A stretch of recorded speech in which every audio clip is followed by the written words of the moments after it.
नमस्कार दोस्तों, मैं अनंत यादव आप सभी का एक बार फिर अपने channel crack UPSC exam with Anant Yadav में स्वागत करता हूं। दोस्तों, मैंने Vision IAS booklet C series के 3 वीडियोज अपलोड किए हैं जो 10-10 क्वेश्चन के थे और आज हम लोग चौथा वीडियो देखेंगे जो कि क्वेश्चन नंबर 31 से शुरू होगा। तो चलिए देर न करते हुए शुरू करते हैं। क्वेश्चन नंबर 31 कह रहा है, गुरुत्वीय बल के संबंध में निम्नलिखित कथनों में से कौन से कथन सही हैं। किसके बारे में पूछ रहा है? गुरुत्वीय बल के संबंध में। तो पृथ्वी का जो गुरुत्वीय बल होता है वो उसका आंतरिक बल होता है, जिसमें कथन नंबर 1 दिया है, इसका मान पृथ्वी के भीतर पदार्थों के द्रव्यमान के वितरण के साथ परिवर्तित होता है। जी हाँ, जैसे पृथ्वी के भीतर के पदार्थ के जो द्रव्यमान होंगे कहीं अधिक होंगे कहीं कम होंगे, तो वहाँ पे वैसे ही गुरुत्वीय बल में भी परिवर्तन होगा। तो हमारा कथन नंबर 1 सही है। दूसरे पे आते हैं, ध्रुवों के निकट अधिक एवं भूमध्य रेखा पर कम होता है। हाँ, ये भी सही है। जो पृथ्वी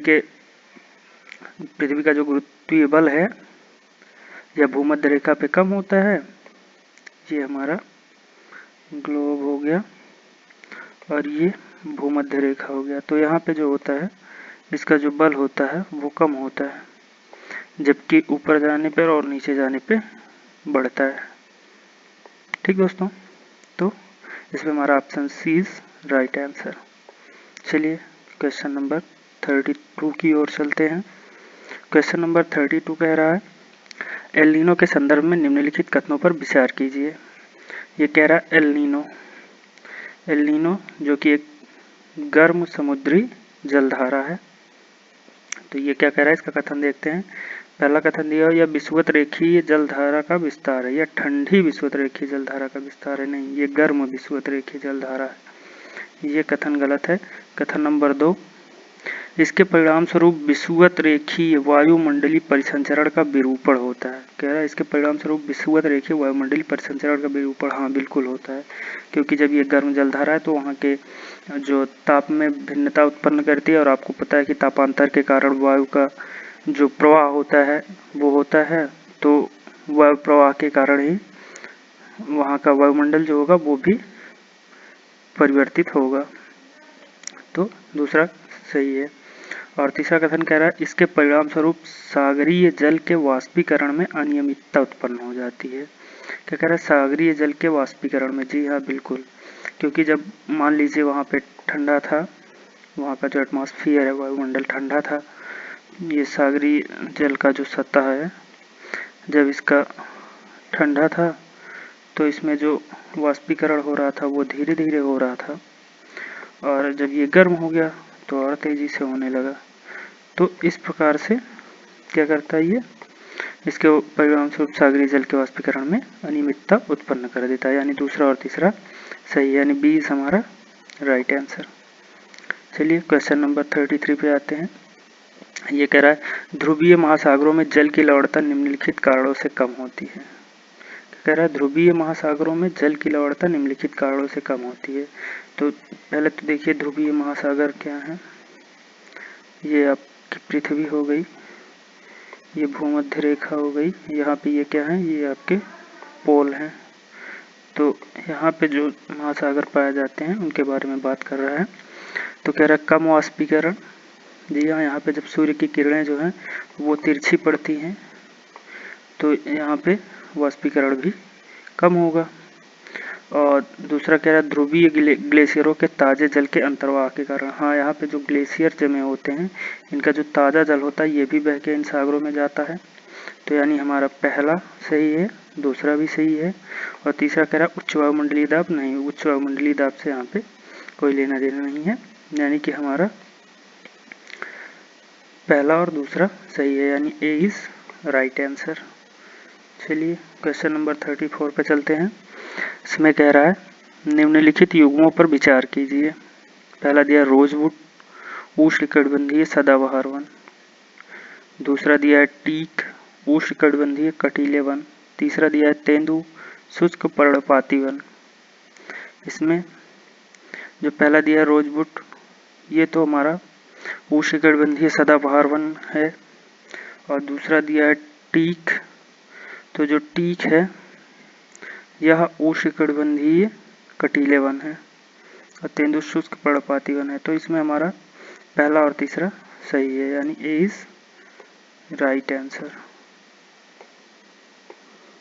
चलिए दोस्तों क्वेश्चन नंबर 35 की ओर चलते हैं। क्वेश्चन नंबर 35 में कह रहा है भूमध्य सागरीय जलवायु प्रकार के संबंध में निम्नलिखित कथनों पर विचार कीजिए। इसमें कह रहा है पहला, किसके बारे में कह रहा है? भूमध्य सागरीय जलवायु का प्रकार। पहला, पवन पेटी के स्थानांतरण से प्रभावित होती है। हाँ बिल्कुल, पवन पेटी के स्थानांतरण से प्रभावित होती है। शुष्क ग्रीष्म ऋतु एवं शीत ऋतु में वर्षा इसकी विशेषता, ये भी सही है। ये कुल मिला के यही जलवायु की को परिभाषित कर रहा है। चलिए इसमें हमारा सी इज राइट आंसर। चलिए क्वेश्चन नंबर 36 पे चलते हैं। इसमें कह रहा है निम्नलिखित युग्मों पर विचार कीजिए। अपवाह, तंत्र, प्रतिरूप और विशेषता दिया है। अभिकेंद्रीय, अभिकेंद्रीय का मतलब होता है कि ये मान लो ये केंद्र है और अभिकेंद्रीय का मतलब इधर से ऐसे आने वाली नदियाँ। अपवाह तंत्र मतलब कि ये अंदर की ओर आएंगे ऐसे ऐसे करके। अगर आपका ये ऐसे आ रहा है तो ये क्या है? अभिकेंद्रीय है। चलिए तो ये कह रहा है पहाड़ से निकलने वाली एवं सभी दिशाओं में प्रवाहित होने वाली, यानी हमारा पहला गलत है। दूसरा कह रहा है जालीदार, तो जालीदार कैसे होता है? मतलब ऐसे समानांतर बह रहे हो, ऐसे समानांतर जा रही हो और उसके बाद ऐसे समानांतर जाने के बाद ये 90 डिग्री पे ऐसे हो जाए, तो ये क्या हो गया? जालीदार हो गया। तो अब देखते हैं क्या कह रहा है। एक दूसरे के समानांतर एवं कुछ समकोण पर प्रवाहित होने वाली सहायक नदियां। हाँ, तो एक दूसरे के समानांतर भी हैं और कुछ समकोण पर भी हैं, यानी दूसरा हमारा सही है। तीसरा कह रहा है धूमाकृति, मतलब वृक्षों की आकृति के समान। तो जैसे ये वृक्ष होता है आपका, तो इसकी जो शाखाएं होती हैं वो कहीं इधर गई होती हैं, कहीं इधर ऐसे गई होती हैं, इधर भी गई होती हैं, इधर भी गई होती हैं, ऐसे भी। तो इसके समान कह रहा है। तो इसमें कह रहा है वृक्ष की शाखाओं के सदृश सहायक नदियां, तो तीसरा भी सही है, यानी 2 और 3 सही है, यानी हमारा बी इज राइट आंसर। चलिए क्वेश्चन नंबर 37 पे चलते हैं। क्वेश्चन नंबर 37 में कह रहा है मृदा सर्पण का संदर्भ किससे है? सॉइल क्रीप पूछ रहा है। ये मृदा सर्पण यानी सॉइल क्रीप कह रहा है। ऑप्शन दिया हुआ है ए, पहाड़ियों की ढलानों से नीचे की ओर मृदा का मंद एवं क्रमिक संचलन। जी हाँ, आपका ये सही है।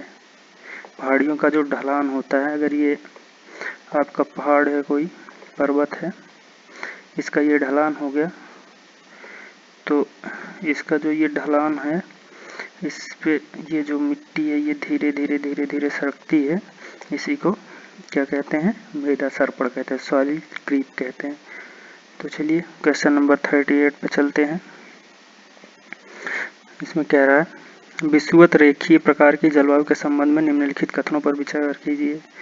ये कह रहा है ये आपका ऐसे ये ग्लोब है, ये आपका विषुवत रेखा है, यानी 0 डिग्री। तो कह रहा है विषुवत रेखीय प्रकार की जलवायु के संबंध में निम्नलिखित कथनों पर विचार कीजिए।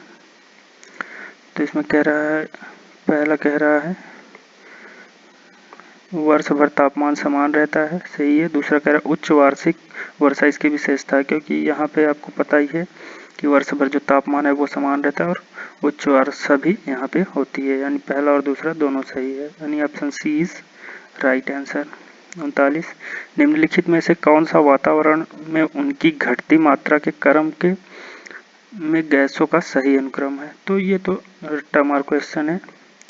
ये हम आपका 20 राइट आंसर कह रहा है नाइट्रोजन, जिसका लगभग 78% होता है, 78.9 के आसपास। फिर उसके बाद ऑक्सीजन का होता है, फिर आर्गन का होता है और फिर कार्बन डाइऑक्साइड का। तो ऑक्सीजन का भी 18 पॉइंट कुछ होता है। तो ये लगभग में आपका 20 राइट आंसर। चलिए 40 चलते हैं।